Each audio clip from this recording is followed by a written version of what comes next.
Hello ನಮಸ್ಕಾರ ಸ್ನೇಹಿತರೆ, ನಾನು ನಿಮ್ಮ ಪ್ರೀತಿಯ ಶ್ರೀಕಾಂತ್. ಸ್ನೇಹಿತರೆ, ಮುಂದೆ ಬರುವಂಥ ವಿಲೇಜ್ ಅಕೌಂಟ್ ಎಕ್ಸಾಮ್ ಆಗಲಿ ನೋಡಿರಿ, ಮುಂದೆ ಬರುವಂಥ ವಿಲೇಜ್ ಅಕೌಂಟ್ ಎಕ್ಸಾಮ್ ಆಗಲಿ ಮತ್ತು ಪಿ ಡಿ ಒ ಎಕ್ಸಾಮ್ಗೆ ಕಡ್ಡಾಯ ಕನ್ನಡ ಪರೀಕ್ಷೆ MCQ ಇರುತ್ತೆ ಸ್ನೇಹಿತರೆ. ಆದ್ದರಿಂದ ಇವತ್ತಿನ ತರಗತಿ ಭಾಳ ಇಂಪಾರ್ಟೆಂಟ್ ಇದೆ. ಯಾರು ವಿಡಿಯೋನ ಸ್ಕಿಪ್ ಮಾಡದೆ ಕೊನೆವರೆಗೂ ನೋಡಿ. ಮೊದಲನೇ ಪ್ರಶ್ನೆ ನೋಡಿ ಸ್ನೇಹಿತರೆ, ಕೇಶಿರಾಜ ಹೇಳಿದ ಕನ್ನಡ ವರ್ಣಮಾಲೆಯಲ್ಲಿರುವ ಶುದ್ಧ ಅಕ್ಷರಗಳ ಸಂಖ್ಯೆ ನೋಡಿರಿ. ಕೇಶಿರಾಜ ಕನ್ನಡ ವರ್ಣಮಾಲೆ ಬಗ್ಗೆ ಶುದ್ಧಾಕ್ಷರಗಳ ಸಂಖ್ಯೆಯನ್ನು ಹೇಳ್ತಾನೆ. ಇದು ಕೂಡ ಭಾಳ ಎಕ್ಸಾಮಲ್ಲಿ ಕ್ವಶನ್ ಆಗಿದೆ ಸ್ನೇಹಿತರೆ. ನಿಮಗೆ ಆನ್ಸರ್ ಗೊತ್ತಿದ್ದರೆ ಕಮೆಂಟ್ ಬಾಕ್ಸಲ್ಲಿ ಕಮೆಂಟ್ ಮಾಡಿ ಸ್ನೇಹಿತರೆ.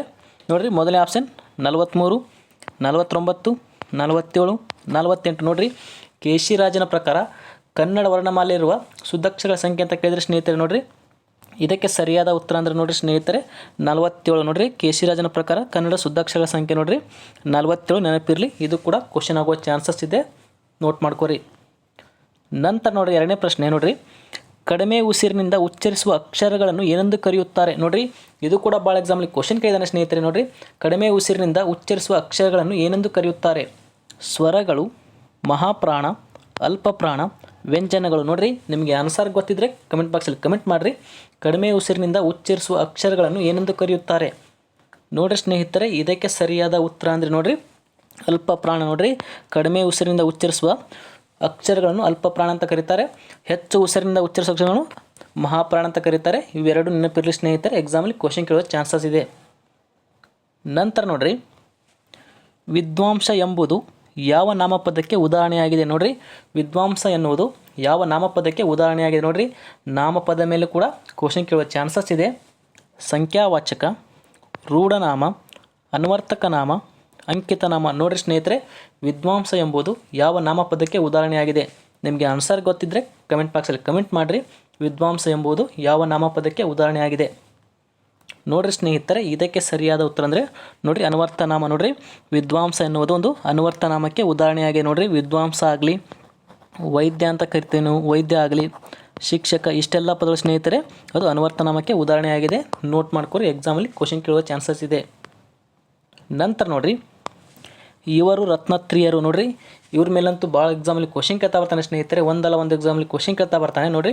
ಇವರು ರತ್ನತ್ರಿಯರು: ಪಂಪ ರನ್ನ ಜನ್ನ, ಹರಿಹರ ಪಂಪ ಜನ್ನ, ನಾಗಚಂದ್ರ ನಾಗವರ್ಮ ನಾಗದೇವ, ಪಂಪ ಪೊನ್ನ ರನ್ನ ನೋಡಿರಿ ಸ್ನೇಹಿತರೆ.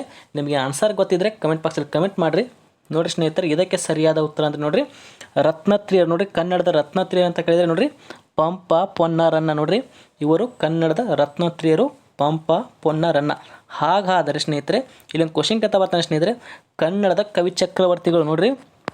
ಕನ್ನಡದ ಕವಿ ಚಕ್ರವರ್ತಿಗಳು ಯಾರಂತ ಕ್ವಶನ್ ಕೇಳ್ಬೋದು ಸ್ನೇಹಿತರೆ ನಿಮಗೆ. ನೋಡಿರಿ, ಕನ್ನಡದ ಕವಿ ಚಕ್ರವರ್ತಿಗಳು ನೋಡಿರಿ. ಕನ್ನಡದ ಕವಿ ಚಕ್ರವರ್ತಿಗಳು ನೋಡಿ ಸ್ನೇಹಿತರೆ, ನೆನಪಿರಲಿ ಕನ್ನಡ ಚಕ್ರವರ್ತಿಗಳು. ಕವಿ ಚಕ್ರವರ್ತಿ ಯಾರಂತ ಕ್ವಶನ್ ಕೇಳಿದ್ರೆ ಸ್ನೇಹಿತರೆ ನೋಡಿರಿ, ಅವ್ರು ಯಾರಂತ ಅಂದರೆ ನೋಡಿರಿ ಪೊನ್ನ ರನ್ನ ಜನ್ನ ನೋಡಿರಿ. ಪೊನ್ನ ರನ್ನ ಜನ್ನ ಅದರಲ್ಲ, ಇವರು 3 ಮಂದಿ ಕನ್ನಡದ ಕವಿ ಚಕ್ರವರ್ತಿಗಳು ನೋಡಿರಿ ಸ್ನೇಹಿತರೆ. ಕನ್ನಡದ ರತ್ನತ್ರಿಯರು ಅಂತ ಕೇಳಿದರೆ ಪಂಪ ಪೊನ್ನ ರನ್ನ. ಕನ್ನಡದ ಕವಿ ಚಕ್ರವರ್ತಿ ಅಂತ ಕೇಳಿದರೆ ಪೊನ್ನ ರನ್ನ ಜನ್ನ. ಇಲ್ಲಿ ಪಂಪ ತೆಗೆದುಬಿಡ್ರಿ. ಕವಿ ಚಕ್ರವರ್ತಿ ಅಂತ ಕೇಳಿದರೆ ಇಷ್ಟೆಲ್ಲ ವಿಚಾರ ನೆನಪಿರಲಿ. ನಂತರ ನೋಡಿರಿ ಸ್ನೇಹಿತರೆ, ಊರು ಕೇರಿ ಇವರ ಪ್ರಸಿದ್ಧ ಆತ್ಮಕಥನವಾಗಿದೆ ನೋಡಿರಿ. ಊರು ಕೇರಿ ಇವರ ಪ್ರಸಿದ್ಧ ಆತ್ಮಕಥನವಾಗಿದೆ. ಇದು ಕೂಡ ಭಾಳ ಎಕ್ಸಾಮಲ್ಲಿ ಕ್ವಶನ್ ಕೇಳಿದಾನೆ. ದೇವನೂರು ಮಹಾದೇವ, ಹರಿಹರ, ನಾಗವರ್ಮ, ಸಿದ್ಧಲಿಂಗಯ್ಯ ನೋಡಿರಿ. ನಿಮಗೆ ಆನ್ಸರ್ ಗೊತ್ತಿದ್ದರೆ ಕಮೆಂಟ್ ಬಾಕ್ಸಲ್ಲಿ ಕಮೆಂಟ್ ಮಾಡಿರಿ. ಊರು ಕೇರಿ ಇವರ ಪ್ರಸಿದ್ಧ ಆತ್ಮಕಥನವಾಗಿದೆ ನೋಡಿರಿ ಸ್ನೇಹಿತರೆ. ಇದಕ್ಕೆ ಸರಿಯಾದ ಉತ್ತರ ಅಂದರೆ ಸಿದ್ಧಲಿಂಗಯ್ಯ ನೋಡಿರಿ. ನಾವು ದಲಿತ ಕವಿ ಎಂದೇ ಪ್ರಸಿದ್ಧವಾಗಿರುವಂಥ ಸಿದ್ಧಲಿಂಗಯ್ಯ ಅವರ ಪ್ರಸಿದ್ಧವಾದ ಒಂದು ಆತ್ಮಕಥನ ಊರು ಕೇರಿ. ಇದು ಕೂಡ ಎಕ್ಸಾಮಲ್ಲಿ ಕ್ವಶನ್ ಆಗಿದೆ. ಊರು ಕೇರಿ ಎಂಬುದು ಸಿದ್ಧಲಿಂಗಯ್ಯ ಅವರ ಒಂದು ಪ್ರಸಿದ್ಧ ಆತ್ಮಕಥನವಾಗಿದೆ. ಇವರನ್ನು ನಾವು ದಲಿತ ಕವಿ ಅಂತ ಕರಿತೀವಿ, ನೆನಪಿರಲಿ. ನಂತರ ನೋಡಿ ಸ್ನೇಹಿತರೆ, ಮಗು ಮಲಗಿತು ಯಾವುದಕ್ಕೆ ಉದಾಹರಣೆಯಾಗಿದೆ ನೋಡಿರಿ. ಮಗು ಮಲಗಿತು ಯಾವುದಕ್ಕೆ ಉದಾಹರಣೆಯಾಗಿದೆ?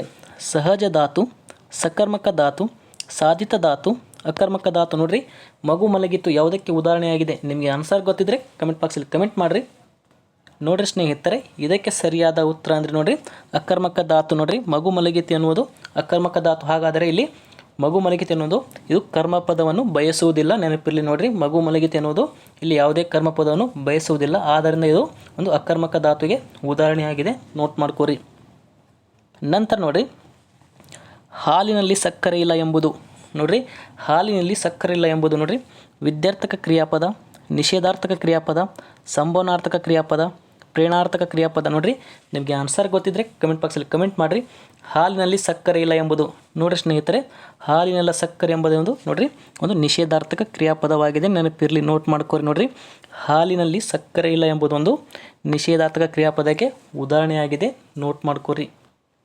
ನಂತರ ನೋಡಿರಿ, ಈ ಕೆಳಗಿನ ಯಾವುದು ಕನ್ನಡ ಸಂಧಿಯಲ್ಲ. ನೋಡಿರಿ, ಸಂಧಿ ಮೇಲೂ ಕೂಡ ಕ್ವಶನ್ ಕೇಳ್ತಾ ಬರ್ತಾನೆ. ನೋಡಿ ಸ್ನೇಹಿತರೆ, ಈ ಕೆಳಗಿನ ಯಾವುದು ಕನ್ನಡ ಸಂಧಿಯಲ್ಲ? ಗುಣಸಂಧಿ, ಲೋಪಸಂಧಿ, ಆದೇಶ ಸಂಧಿ, ಆಗಮ ಸಂಧಿ. ನೋಡಿರಿ, ಈ ಕೆಳಗಿನ ಯಾವುದು ಕನ್ನಡ ಸಂಧಿಯಲ್ಲ? ನೋಡಿರಿ, ನಿಮಗೆ ಆನ್ಸರ್ ಗೊತ್ತಿದ್ದರೆ ಕಮೆಂಟ್ ಬಾಕ್ಸಲ್ಲಿ ಕಮೆಂಟ್ ಮಾಡಿರಿ. ನೋಡಿರಿ ಸ್ನೇಹಿತರೆ, ಇದಕ್ಕೆ ಸರಿಯಾದ ಉತ್ತರ ಅಂದರೆ ನೋಡಿರಿ ಗುಣಸಂಧಿ. ನೋಡಿರಿ, ಗುಣಸಂಧಿಯಲ್ಲಿ ಅದು ಒಂದು ಕನ್ನಡ ಸಂಧಿಯಲ್ಲಿ ಇದೊಂದು ಸಂಸ್ಕೃತ ಸಂಧಿಗೆ ಉದಾಹರಣೆಯಾಗಿದೆ. ಹಾಗಾದರೆ ನೋಡಿರಿ, ಲೋಪ, ಆದೇಶ, ಆಗಮ ಇವು ಮೂರು ಕನ್ನಡ ಸಂಧಿಗಳು. ನೆನಪಿರಲಿ ಸ್ನೇಹಿತರೆ, ಎಕ್ಸಾಮಲ್ಲಿ ಕ್ವಶನ್ ಕೇಳ್ತಾ ಬರ್ತಾರೆ ನೋಡಿರಿ. ಲೋಪ ಸಂಧಿ, ಆದೇಶ ಸಂಧಿ, ಆಗಮ ಸಂಧಿ ಇವೆಲ್ಲ ಕನ್ನಡ ಸಂಧಿಗೆ ಉದಾಹರಣೆಯಾಗಿದೆ. ಗುಣಸಂಧಿ ಒಂದು ಸಂಸ್ಕೃತ ಸಂಧಿಗೆ ಉದಾಹರಣೆಯಾಗಿದೆ, ನೆನಪಿರಲಿ. ನಂತರ ನೋಡಿರಿ, ಹೊಸಗನ್ನಡ ಎಂಬ ಪದವು ಯಾವ ಸಂಧಿಗೆ ಉದಾಹರಣೆಯಾಗಿದೆ? ನೋಡಿರಿ, ಸಂಧಿ ಮೇಲೂ ಕೂಡ ಕಡ್ಡಾಯ ಕನ್ನಡ ಪರೀಕ್ಷೆಯಲ್ಲಿ ಕ್ವಶನ್ ಕೇಳ್ತಾ ಬರ್ತಾನೆ ಸ್ನೇಹಿತರೆ. ನೋಡಿರಿ, ಹೊಸಗನ್ನಡ ಎಂಬ ಪದವು ಯಾವ ಸಂಧಿಗೆ ಉದಾಹರಣೆಯಾಗಿದೆ? ನೋಡಿರಿ, ಸವರ್ಣ ದೀರ್ಘ ಸಂಧಿ, ಲೋಪ ಸಂಧಿ, ಆದೇಶ ಸಂಧಿ, ಆಗಮ ಸಂಧಿ. ನೋಡಿರಿ ಸ್ನೇಹಿತರೆ, ಹೊಸಗನ್ನಡ ನೋಡ್ರಿ, ಇದನ್ನು ಹೆಂಗೆ ಬರಿಬೋದು? ಹೊಸ ಪ್ಲಸ್ ಕನ್ನಡ. ನೋಡಿರಿ ಸ್ನೇಹಿತರೆ, ಹೀಗೆ ಬರಿಬೋದಲ್ಲ. ನೋಡಿರಿ, ಹೊಸಗನ್ನಡ ಎಂಬುದು ಯಾವ ಸಂಧಿಗೆ ಉದಾಹರಣೆಯಾಗಿದೆ ಸ್ನೇಹಿತರೆ? ನೋಡಿರಿ, ಸವರ್ಣ ದೀರ್ಘ ಸಂಧಿ, ಲೋಪ ಸಂಧಿ, ಆದೇಶ ಸಂಧಿ, ಆಗಮ ಸಂಧಿ. ನೋಡಿರಿ ಸ್ನೇಹಿತರೆ, ನಿಮಗೆ ಆನ್ಸರ್ ಗೊತ್ತಿದ್ದರೆ ಕಮೆಂಟ್ ಬಾಕ್ಸಲ್ಲಿ ಕಮೆಂಟ್ ಮಾಡಿರಿ. ನೋಡಿರಿ ಸ್ನೇಹಿತರೆ, ಇದಕ್ಕೆ ಸರಿಯಾದ ಉತ್ತರ ಅಂದರೆ ನೋಡಿರಿ ಆದೇಶ ಸಂಧಿ. ನೋಡಿರಿ, ಹೊಸ ಪ್ಲಸ್ ಕನ್ನಡ ಎಂಬುದು ಹೊಸಗನ್ನಡ ಆಗುತ್ತೆ. ಇದಕ್ಕೆ ಸರಿಯಾದ ಸಂಧಿ ಅಂದರೆ ಆದೇಶ ಸಂಧಿ, ನೆನಪಿರಲಿ. ನಂತರ ನೋಡಿ ಸ್ನೇಹಿತರೆ, ವಸುದೆ ಪದದ ಅರ್ಥ. ನೋಡಿರಿ, ಈ ಪದಗಳ ಮೇಲೆ ಅರ್ಥ ಮಾಡಲಿ ಕೂಡ ಭಾಳ ಎಕ್ಸಾಮಲ್ಲಿ ಕ್ವಶನ್ ಕೇಳಿದಾನೆ ಸ್ನೇಹಿತರೆ. ಇವು ಸರ್ಕಾರಿ ಪುಸ್ತಕದಲ್ಲಿರುವ ಪದಗಳನ್ನು ನಾನು ತಂದಿದ್ದೀನಿ, ಆದ್ದರಿಂದ ಭಾಳ ಇಂಪಾರ್ಟೆಂಟ್ ಇದೆ, ನೋಟ್ ಮಾಡ್ಕೊರಿ. ನೋಡಿರಿ, ವಸುದೆ ಪದ ಅರ್ಥ ನದಿ, ಹೆಣ್ಣು, ಭೂಮಿ, ಅಮೃತ. ನೋಡಿರಿ ಸ್ನೇಹಿತರೆ, ವಸುದೆ ಪದ ಅರ್ಥ ನಿಮಗೆ ಗೊತ್ತಿದ್ದರೆ ಕಮೆಂಟ್ ಬಾಕ್ಸಲ್ಲಿ ಕಮೆಂಟ್ ಮಾಡಿರಿ. ನೋಡಿರಿ ಸ್ನೇಹಿತರೆ, ಇದಕ್ಕೆ ಸರಿಯಾದ ಉತ್ತರ ಅಂದರೆ ಭೂಮಿ. ನೋಡಿರಿ, ವಸುದೆ ಪದಾರ್ಥ ಕೇಳಿದರೆ ಭೂಮಿ ನೆನಪಿರಲಿ. ಇದು ಕೂಡ ಭಾಳ ಎಕ್ಸಾಮ್ಲಿ ಕ್ವಶನ್ ಆಗಿದೆ. ವಸುದೆ ಅಂದರೆ ಭೂಮಿ. ನೋಡಿರಿ, ಭೂಮಿಗೆ ನಾವು ಅವನಿ ಅಂತಲೂ ಕರಿತೀವಿ, ನೆನಪಿರಲಿ. ನೋಡಿರಿ, ಅವನಿ ಆಗಲಿ, ಧರೆ ಅಂದರೂ ಕೂಡ ಭೂಮಿ, ನೆಲ ಅಂದರೂ ಕೂಡ ಭೂಮಿ. ಇಷ್ಟೆಲ್ಲ ವಿಚಾರ ಭೂಮಿ ಬಗ್ಗೆ ತಿಳಿದಿರಲೇಬೇಕು. ನೋಡಿ ಸ್ನೇಹಿತರೆ, ವಸುದೆ ಅಂದರೆ ಭೂಮಿ, ಅವನಿ ಅಂದರೂ ಕೂಡ ಭೂಮಿ, ಧರೆ ಅಂದರೂ ಭೂಮಿ, ನೆಲ ಅಂದರೂ ಭೂಮಿ. ನಂತರ ನೋಡಿರಿ, ನೆನಪಿನ ದೋಣಿಯಲ್ಲಿ ಇದು ಯಾರ ಆತ್ಮಕಥನವಾಗಿದೆ? ನೋಡಿರಿ, ಆತ್ಮಕಥನ ಮೇಲೂ ಕೂಡ ಕ್ವಶನ್ ಕೇಳ್ತಾ ಬರ್ತಾನೆ. ನೋಡಿ, ನೆನಪಿನ ದೋಣಿಯಲ್ಲಿ ಇದು ಯಾರ ಆತ್ಮಕಥನವಾಗಿದೆ? Shivaram Karanth, Da Ra Bendre, Kuvempu, B M Srikantaiah. ನೋಡಿರಿ, ನೆನಪಿನ ದೋಣಿಯಲ್ಲಿ ಇದು ಯಾರ ಆತ್ಮಕಥನವಾಗಿದೆ? ನಿಮಗೆ ಆನ್ಸರ್ ಗೊತ್ತಿದ್ದರೆ ಕಮೆಂಟ್ ಬಾಕ್ಸಲ್ಲಿ ಕಮೆಂಟ್ ಮಾಡಿರಿ. ನೋಡಿರಿ ಸ್ನೇಹಿತರೆ, ಇದಕ್ಕೆ ಸರಿಯಾದ ಉತ್ತರ ಅಂದರೆ ಕುವೆಂಪು. ನೋಡಿರಿ, ಕುವೆಂಪು ಅವ್ರದ್ದು ನೆನಪಿನ ದೋಣಿಯಲ್ಲಿ ಇದು ಒಂದು ಪ್ರಸಿದ್ಧವಾದ ಆತ್ಮಕಥನವಾಗಿದೆ. ಭಾಳ ಎಕ್ಸಾಮಲ್ಲಿ ಕ್ವಶನ್ ಕೇಳಿದ್ದಾನೆ, ಆದ್ದರಿಂದ ಈ ಕ್ವಶನ್ ಇಂಪಾರ್ಟೆಂಟ್ ಆಗುತ್ತೆ, ನೋಟ್ ಮಾಡ್ಕೋರಿ. ನಂತರ ನೋಡಿ, ಮಕ್ಕಳು ಹಾಲನ್ನು ಕುಡಿಯುತ್ತಾರೆ, ಆದರೆ ಅವರಿಗೆ ಕೊಡಲು ಸಾಕಷ್ಟು ಹಾಲಿಲ್ಲ. ಇದು ನೋಡಿರಿ, ಇದು ಕೂಡ ಎಕ್ಸಾಮ್ಲಿ ಕ್ವಶನ್ ಕೇಳಿದೆ. ನೋಡಿರಿ, ಮಕ್ಕಳು ಹಾಲನ್ನು ಕುಡಿಯುತ್ತಾರೆ, ಆದರೆ ಅವರಿಗೆ ಕೊಡಲು ಸಾಕಷ್ಟು ಹಾಲಿಲ್ಲ. ಇದು ನೋಡಿರಿ, ಸಾಮಾನ್ಯ ವಾಕ್ಯನ, ಸಂಯೋಜಿತ ವಾಕ್ಯ, ಮಿಶ್ರ ವಾಕ್ಯ, ಪರಿವರ್ತಿತ ವಾಕ್ಯ. ನೋಡಿರಿ, ನಿಮಗೆ ಆನ್ಸರ್ ಗೊತ್ತಿದ್ದರೆ ಕಮೆಂಟ್ ಬಾಕ್ಸಲ್ಲಿ ಕಮೆಂಟ್ ಮಾಡಿರಿ ಸ್ನೇಹಿತರೆ.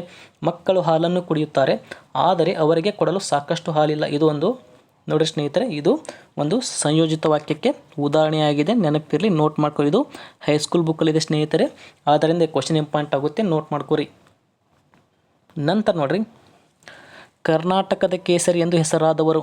ನೋಡಿರಿ, ಕರ್ನಾಟಕದ ಕೇಸರಿ ಎಂದು ಹೆಸರಾದವರು ಆಲೂರು ವೆಂಕಟರಾಯರು, ಹರ್ಡೇಕರ್ ಮಂಜಪ್ಪ, ಗಂಗಾಧರ ದೇಶಪಾಂಡೆ, ಬಿ ಎಂ ಶ್ರೀಕಂಠಯ್ಯ. ನೋಡಿರಿ, ಕರ್ನಾಟಕದ ಕೇಸರಿ ಎಂದು ಹೆಸರಾದವರು ಆಲೂರು ವೆಂಕಟರಾಯರವರು, ಹರ್ಡೇಕರ್ ಮಂಜಪ್ಪನ, ಗಂಗಾಧರ ರಾವ್ ದೇಶಪಾಂಡೆ, ಬಿ ಎಂ ಶ್ರೀಕಂಠಯ್ಯ. ನೋಡಿರಿ, ನಿಮಗೆ ಆನ್ಸರ್ ಗೊತ್ತಿದ್ದರೆ ಕಮೆಂಟ್ ಮಾಡಿರಿ.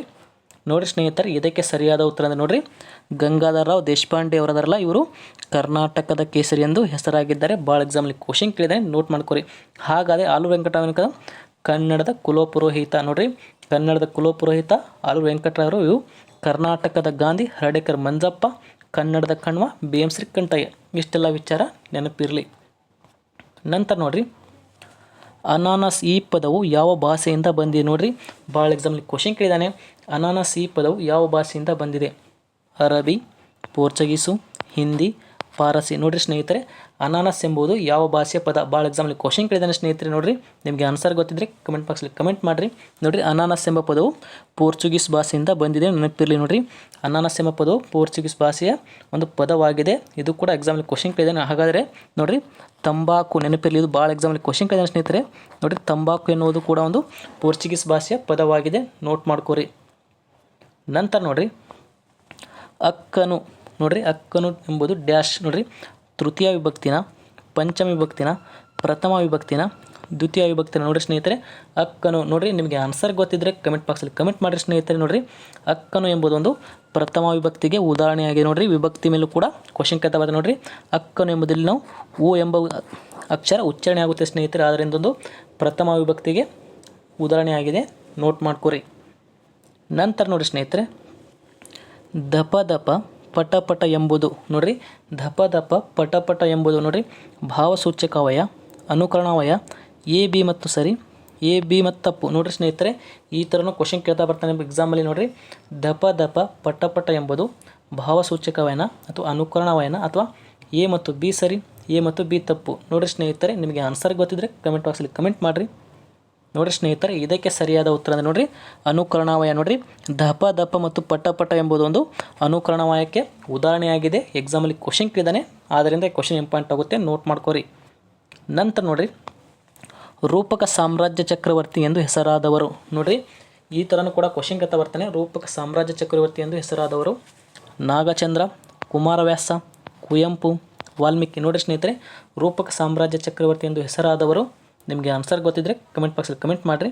ನೋಡಿ ಸ್ನೇಹಿತರೆ, ನಾವು ಕುಮಾರವ್ಯಾಸನನ್ನು ಏನಂತ ಕರಿತೀವಿ ಅಂದರೆ ರೂಪಕ ಸಾಮ್ರಾಜ್ಯ ಚಕ್ರವರ್ತಿ. ನೆನಪಿರಲಿ, ಇದು ಕೂಡ ಕ್ವಶನ್ ಆಗಿದೆ. ರೂಪಕ ಸಾಮ್ರಾಜ್ಯ ಚಕ್ರವರ್ತಿ ಅಂದರೆ ಕುಮಾರವ್ಯಾಸ, ನೋಟ್ ಮಾಡ್ಕೋರಿ. ನಂತರ ನೋಡಿರಿ, ದೇವನೂರು ಮಹಾದೇವರ ಕೃತಿ. ನೋಡಿರಿ, ದೇವನೂರು ಮಹಾದೇವರ ಕೃತಿ ಇದು ಲಾಸ್ಟ್ ಟೈಮ್ BMTC ಎಕ್ಸಾಮಲ್ಲೂ ಕೂಡ ಕ್ವಶನ್ ಆಗಿದೆ ಸ್ನೇಹಿತರೆ. ನೋಡಿರಿ, ಎದೆಗೆ ಬಿದ್ದ ಅಕ್ಷರ, ಪ್ರಜ್ಞೆ ಮತ್ತು ಪರಿಸರ, ಸಂಕ್ರಮಣ, ಮಾಡಿ ಮಡಿದವರು. ನೋಡಿರಿ ಸ್ನೇಹಿತರೆ, ನಿಮಗೆ ಆನ್ಸರ್ ಗೊತ್ತಿದ್ದರೆ ಕಮೆಂಟ್ ಬಾಕ್ಸಲ್ಲಿ ಕಮೆಂಟ್ ಮಾಡಿರಿ. ನೋಡಿರಿ, ದೇವನೂರು ಮಹಾದೇವರ ಕೃತಿ. ನೋಡಿ ಸ್ನೇಹಿತರೆ, ಇದಕ್ಕೆ ಸರಿಯಾದ ಉತ್ತರ ಅಂದರೆ ನೋಡಿರಿ ಎದೆಗೆ ಬಿದ್ದ ಅಕ್ಷರ. ನೋಡಿರಿ, ಇವ್ರದ್ದು ಭಾಳ ಪ್ರಸಿದ್ಧವಾದ ಒಂದು ಕೃತಿ ಅಂದರೆ ಎದೆಗೆ ಬಿದ್ದ ಅಕ್ಷರ, ಒಡಲಾಳ. ಇವು ದೇವನೂರು ಮಹಾದೇವರ ಪ್ರಸಿದ್ಧವಾದ ಕೃತಿಗಳಾಗಿತ್ತು ಸ್ನೇಹಿತರೆ. ಆದ್ದರಿಂದ ಈ ಕ್ವಶನ್ ಇಂಪಾರ್ಟೆಂಟ್ ಆಗುತ್ತೆ. ದೇವನೂರು ಮಹಾದೇವರ ಪ್ರಸಿದ್ಧ ಕೃತಿ ಅಂತ ಕೇಳಿದರೆ ಎದೆಗೆ ಬಿದ್ದ ಅಕ್ಷರ ನೆನಪಿರಲಿ. ನಂತರ ನೋಡಿ ಸ್ನೇಹಿತರೆ, ಕನ್ನಡ ಭಾಷೆಯು ಈ ಭಾಷಾ ವರ್ಗಕ್ಕೆ ಸೇರುತ್ತದೆ. ನೋಡಿರಿ, ಕನ್ನಡ ಭಾಷೆಯು ಈ ಭಾಷಾ ವರ್ಗಕ್ಕೆ ಸೇರುತ್ತದೆ. ನೋಡಿ, ನಮ್ಮ ಕನ್ನಡ ಭಾಷೆ ಇದೆಯಲ್ಲ, ಯಾವ ಭಾಷಾ ವರ್ಗಕ್ಕೆ ಸೇರುತ್ತದೆ ಅಂತಲೂ ಕೂಡ ಕ್ವಶನ್ ಕೇಳ್ತಾ ಬರ್ತಾನೆ ಸ್ನೇಹಿತರೆ. ಮಧ್ಯ ದ್ರಾವಿಡ, ಇಂಡೋ ಆರ್ಯನ್, ಉತ್ತರ ದ್ರಾವಿಡ, ದಕ್ಷಿಣ ದ್ರಾವಿಡ. ನೋಡಿರಿ, ನಿಮಗೆ ಆನ್ಸರ್ ಗೊತ್ತಿದ್ದರೆ ಕಮೆಂಟ್ ಬಾಕ್ಸಲ್ಲಿ ಕಮೆಂಟ್ ಮಾಡಿರಿ. ಕನ್ನಡ ಭಾಷೆಯು ಯಾವ ಭಾಷಾ ವರ್ಗಕ್ಕೆ ಸೇರುತ್ತದೆ? ನೋಡಿ ಸ್ನೇಹಿತರೆ, ಇದಕ್ಕೆ ಸರಿಯಾದ ಉತ್ತರ ಅಂದರೆ ನೋಡಿ ಸ್ನೇಹಿತರೆ ದಕ್ಷಿಣ ದ್ರಾವಿಡ. ನೋಡಿರಿ, ನಮ್ಮ ಕನ್ನಡ ಭಾಷೆಯಲ್ಲಿ ಇದೆಯಲ್ಲ, ಇದು ದಕ್ಷಿಣ ದ್ರಾವಿಡ ಭಾಷಾ ವರ್ಗಕ್ಕೆ ಸೇರುತ್ತದೆ. ಇದು ಕೂಡ ಎಕ್ಸಾಮಲ್ಲಿ ಕ್ವಶನ್ ಆಗಿದೆ, ಆದ್ದರಿಂದ ಈ ಕ್ವಶನ್ ಇಂಪಾರ್ಟೆಂಟ್ ಆಗುತ್ತೆ, ನೋಟ್ ಮಾಡ್ಕೋರಿ.